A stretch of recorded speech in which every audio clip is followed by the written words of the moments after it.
First on reporter. സംസ്ഥാനത്തെ medical കോളേജുകളിൽ ഗുരുതര ഭരണ പ്രതിസന്ധി. പ്രിൻസിപ്പൽമാരെ സ്ഥലം മാറ്റി ഉത്തരവ് ട്രൈബ്യൂണൽ സ്റ്റേ ചെയ്തതോടെ ദൈനംദിന പ്രവർത്തനങ്ങൾ താളം തെറ്റി. വകുപ്പുകളുടെ ഏകോപനവും മഴക്കാല പ്രതിരോധ പ്രവർത്തനവും അവതാളത്തിൽ. മെഡിക്കൽ വിദ്യാഭ്യാസ ഡയറക്ടറേറ്റിലും പ്രതിസന്ധിയുണ്ട്. 7 മെഡിക്കൽ കോളേജുകളിലെ പ്രിൻസിപ്പൽമാരെയാണ് സർക്കാർ കൂട്ടത്തോടെ സ്ഥലം മാറ്റിയത്.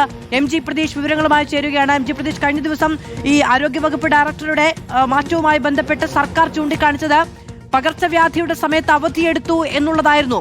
പകർച്ചവ്യാധിയും മഴക്കാല പ്രശ്നങ്ങളും നിലനിൽക്കുന്ന സമയത്താണ് പ്രിൻസിപ്പൽമാരുടെ അടക്കം വ്യാപകമായ സ്ഥലമാറ്റമുണ്ടായത്. അതുമായി ബന്ധപ്പെട്ട് ഇപ്പോൾ ഭരണപരമായ പ്രതിസന്ധി നേരിടുകയുമാണ്.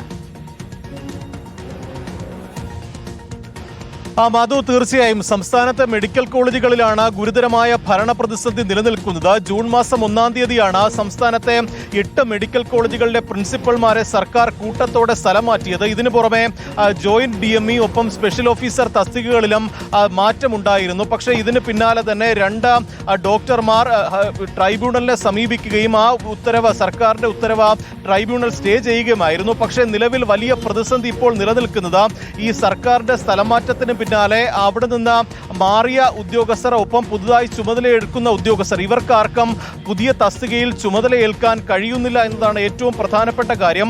ഈ തിരുവനന്തപുരം മെഡിക്കൽ കോളേജിലെ പ്രിൻസിപ്പളായിരുന്ന ഡോക്ടർ PK ജബ്ബാറിനെ എറണാകുളം മെഡിക്കൽ കോളേജിലേക്കാണ് സ്ഥലം മാറ്റിയത്. ഈ ഉത്തരവ് വന്നതിന് പിന്നാലെ തന്നെ അദ്ദേഹം അവിടെ നിന്ന് മാറുകയും പുതിയ പ്രിൻസിപ്പൽ തിരുവനന്തപുരം മെഡിക്കൽ കോളേജിൽ എത്തി ചുമതലയേൽക്കുകയും ചെയ്തു. പക്ഷേ ട്രൈബ്യൂണൽ വിധി വന്നതോടുകൂടി തന്നെ ഭരണപരമായ കാര്യങ്ങളിലൊന്നും തന്നെ ഈ ചുമതല ഏറ്റെടുത്ത പ്രിൻസിപ്പൽമാർക്ക് ചെയ്യാൻ കഴിയാത്ത ഒരു സാഹചര്യമാണ്. ജോയിനിങ് ഓർഡർ നൽകാൻ കഴിയുന്നില്ല. അതുകൊണ്ട് തന്നെ വലിയ പ്രതിസന്ധി ഇതുമായി ബന്ധപ്പെട്ട പ്രിൻസിപ്പൽമാർക്ക് നേരിടുന്നുണ്ട്. കാരണം ഈ അവിടെ നിന്ന് മറ്റ് സ്ഥലങ്ങളിലേക്ക് മാറാനായി പോയവരും അവിടേക്ക് എത്താനുള്ളവരും ഒക്കെ തന്നെ ഇപ്പോൾ പുറത്ത് നിൽക്കുകയാണ്. എന്ത് ചെയ്യണമെന്നറിയാത്ത വലിയ പ്രതിസന്ധി അക്കാര്യത്തിൽ നിലനിൽക്കുന്നുണ്ട്. ഒപ്പം ഈ മെഡിക്കൽ വിദ്യാഭ്യാസ വകുപ്പിലെ ജോയിന്റ് DMEയും സ്ഥലം മാറ്റിയിരുന്നു. പുതിയ ജോയിന്റ് DME ആയി വരേണ്ട ഉദ്യോഗസ്ഥ തിരുവനന്തപുരത്ത് ചാർജ് എടുത്തെങ്കിലും അവർക്ക് ജോയിനിങ് ഓർഡർ നൽകാൻ ഇതുവരെയും കഴിഞ്ഞിട്ടില്ല. അതുകൊണ്ട് തന്നെ മെഡിക്കൽ വിദ്യാഭ്യാസ വകുപ്പിലും വലിയ ഭരണ പ്രതിസന്ധി